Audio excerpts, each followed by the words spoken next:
Il y a une part pour toi, de Charles Spurgeon. L'officier avait répondu à l'homme de Dieu. Quand l'Éternel ferait des fenêtres au ciel, pareille chose arriverait-elle? Et Élisée avait dit, tu le verras de tes yeux, mais tu n'en mangeras point.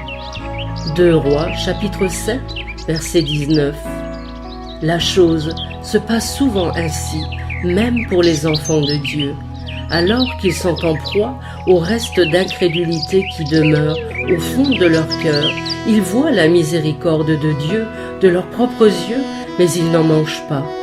Il y a du blé en abondance dans ce pays d'Égypte, mais certains des saints du Seigneur viennent dans la réunion de son assemblée en disant « Je ne sais pas si le Seigneur sera avec moi ou non ». D'autres se disent « Oui, l'évangile est annoncé, mais je ne sais pas s'il aura du succès. » Ces gens ne cessent de douter et de craindre. Écoutez-les quand ils se retrouvent avec leurs frères.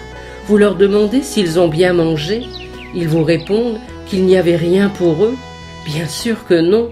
Vous l'avez vu de vos yeux, mais vous n'en avez pas mangé parce que vous n'aviez pas de foi. Si vous étiez venus avec foi, vous auriez reçu votre part.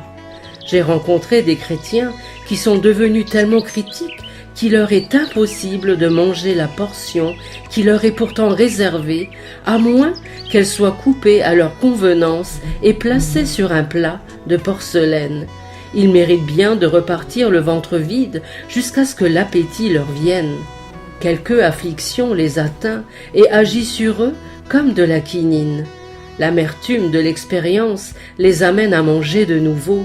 Ils se retrouvent en prison pour un temps jusqu'à ce que l'appétit leur revienne.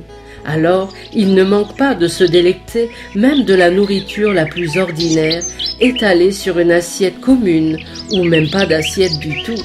La vraie raison pour laquelle le peuple de Dieu ne se nourrit pas de l'Évangile est un manque de foi. Si seulement vous croyiez et que vous n'entendiez qu'une seule promesse, cela vous suffirait.